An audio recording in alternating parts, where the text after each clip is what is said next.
Good morning. My name is Andy Lustigman. I'm an attorney that helps advertisers and influencers deal with compliance issues and get their message out in a legally defensible method.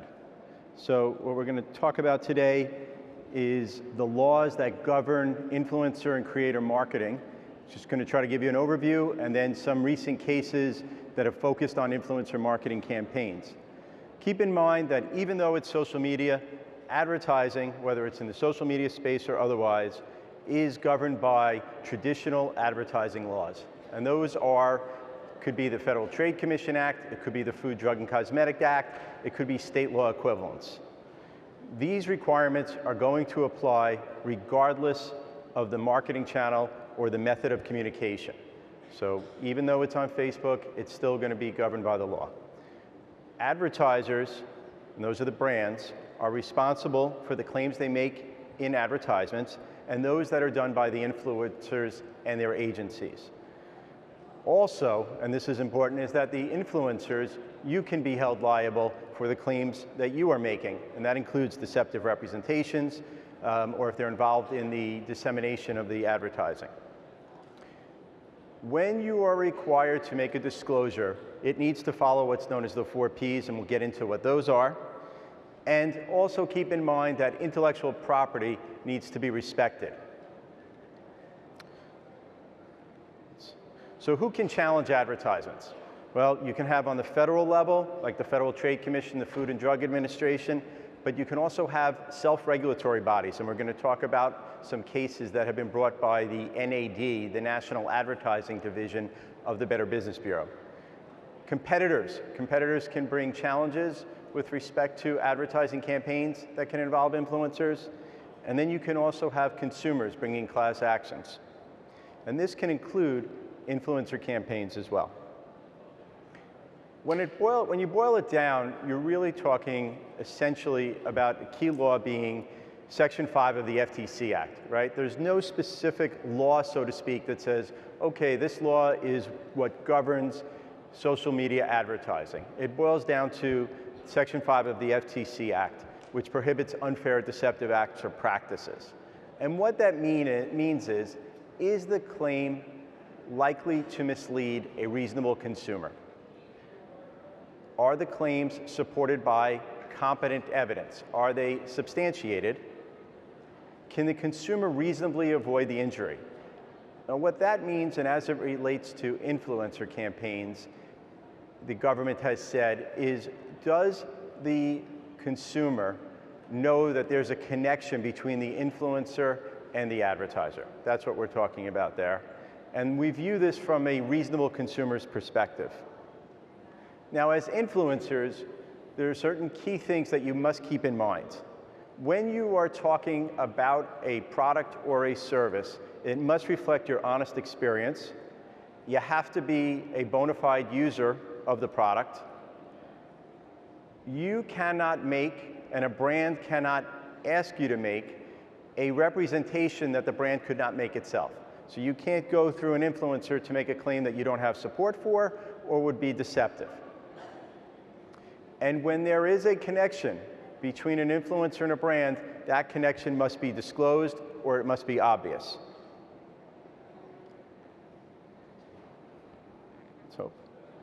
So disclosure obligations apply regardless of the platform and irrespective of your space limitations. Tweets should begin with ad or hashtag ad or include sponsored or paid ads, things along those lines. It doesn't have to have a hashtag, but it needs to work those into it.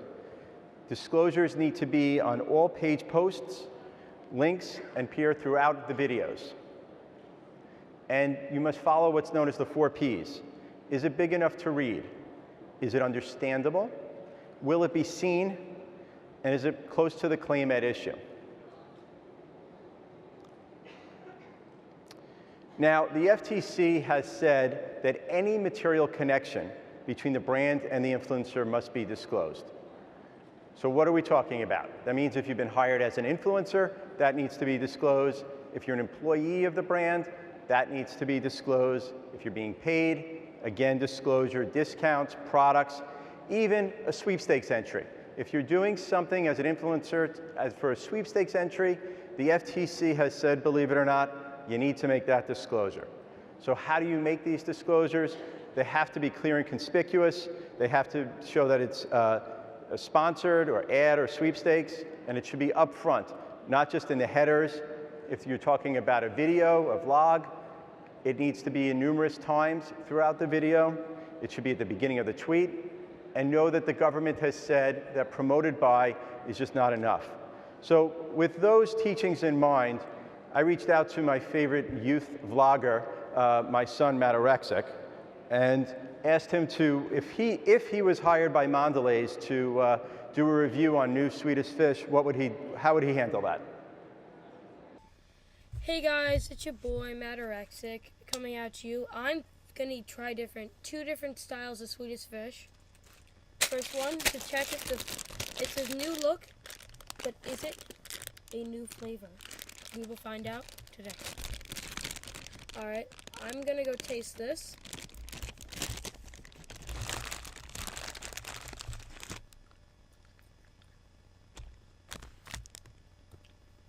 Oh my god, that's insane.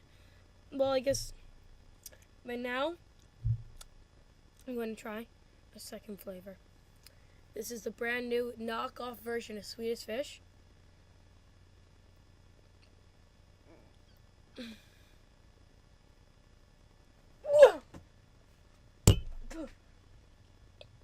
Oh, that's disgusting. Why would they make that?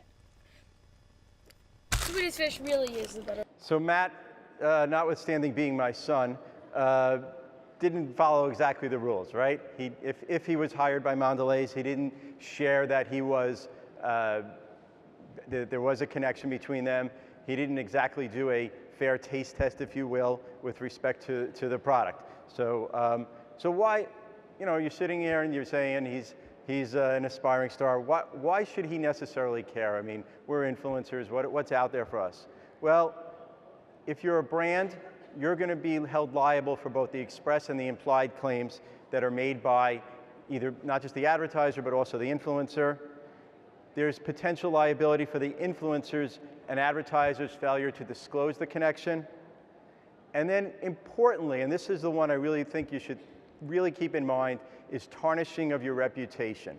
Because if you don't do things right, a couple of things could happen. Number one, your public will take you to task and you will lose your credibility, right? Credibility is the key to all of this. There's also a risk of being investigated by the government. This past summer, we handled a couple of investigations by the Federal Trade Commission in which they looked at specifically the influencer activity. The recent settlements, which we'll go through with the FTC, those have included provisions that brands must terminate influencers that don't comply and cease making payment. So things to keep in mind. Now, PewDiePie is probably the... Thanks for the shout out. Let's see how he thinks. Do I owe this pleasure? FTC calls me wildly popular PewDiePie. If you ever meet me in person, please refer to me as the wildly popular PewDiePie. Basically, this happened. PewDiePie and other YouTubers took money from Warner Brothers for positive game reviews. Now that's fucked up. I'm just disappointed. This is all over my Twitter feed. People are saying PewDiePie took corporate money to not disclose paid game reviews. #shame. Warner Brothers and PewDiePie's shady influencer marketing. So shady. It's disgusting. Bloggers and influencers have responsibility to disclose. So now that PewDiePie got caught getting paid off by publishers to shill for games, can we hate him now? Can we just hate PewDiePie now? I don't really know what he does, but I never liked him, and ooh, now I got a reason to hate that son of a bitch. He got paid and he didn't disclose it. That's disgusting. That's despicable. So you can see that the impact it can have on your reputation. Now, what PewDiePie was talking about was a campaign for video game Shadow of Mordor, in which it paid influencers to review its game and to do through game type play. And here's an example of a YouTube page, and as you can see, there's no disclosure here of the material connection. Well, I mean, this is a major campaign. You would think they've got to have the disclosure there.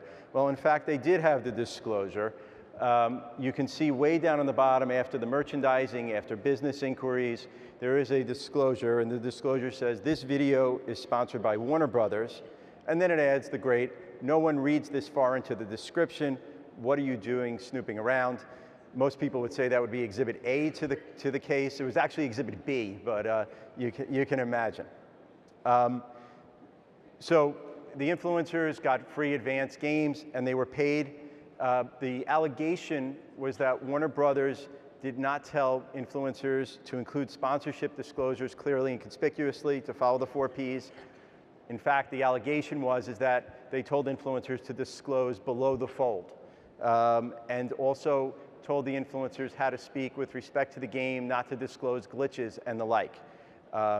Warner Brothers entered into a consent order. The consent order barred them from making disclosures that, unless they disclose that it is sponsored or misrepresenting that the video gameplays are independent, required Warner Brothers to have an educational program and to terminate and withhold payment from influencers that failed to comply. Lord & Taylor, the retailer, recently had an issue. They paid a campaign involving a number of fashion bloggers to wear a paisley dress and to tweet it with a designated tweet and to put it on their page. Wildly successful campaign. The dress apparently sold out in a matter of hours. However, the FTC charged that there wasn't the disclosure that these people were hired as influencers. Lord & Taylor had engaged in a similar type of settlement with respect to its advertising campaigns. It's not just, though, the FTC that's out there. I don't know if anyone's ever heard of Kim Kardashian, but she had a problem with the Food and Drug Administration when she was pregnant with Saint. She did a tweet and then an Instagram post for a morning sickness medication. In the narrative, she disclosed that this was a product that she was in partnership with the drug manufacturer, but she didn't disclose, you know, when you see prescription drug advertising on TV, you see people so happy and everything, and then there's this disclaimer that says the product is going to kill you and all these terrible things are going to happen to you. She didn't do that. Now, to her credit, in the post, she did have the warning letters where you could go to get more information, but the FDA issued a warning letter to the drug manufacturer saying that they needed to have all of the disclosures and that her tweet or her post had to be consistent with what they could say in advertising. They made the drug manufacturer engage in a corrective advertising campaign in which she had to repost with all of the parade of horribles that could happen. But it's not just Kimmy that's gotten in trouble. In fact, last month, just a few weeks ago, Khloe and Kourtney had their problems. So Kourtney, this is Kourtney. Kourtney is talking about how she's starting her new year right, with a cup of fit tea. Who is joining me? I think the following posts are funny too. Make up your mind. Is it fit tea or skinny tea? She gets paid to show it off, but still, ha ha. So Khloe and Kourtney, actually themselves, a case was brought before the National Advertising Division. This is a self-regulatory body that looks at national advertising campaigns. And they said that there needed to be prominent disclosure of the relationship. So here you have Khloe, you know, here now in her more recent post, she does say sponsored. I would say that the FTC would say that's not going to be sufficient. They want to see it at the beginning, but at least it's a change. But it shows you that here they did not just bring the challenge against the brand. It was brought specifically against the influencers. So how else can this appear? There can be issues. Let's see. Keeping your kids safe when you're not around is probably the biggest concern and worry of most parents. Well, now with advances in technology, a parent's job is much easier than it was only a handful of years ago.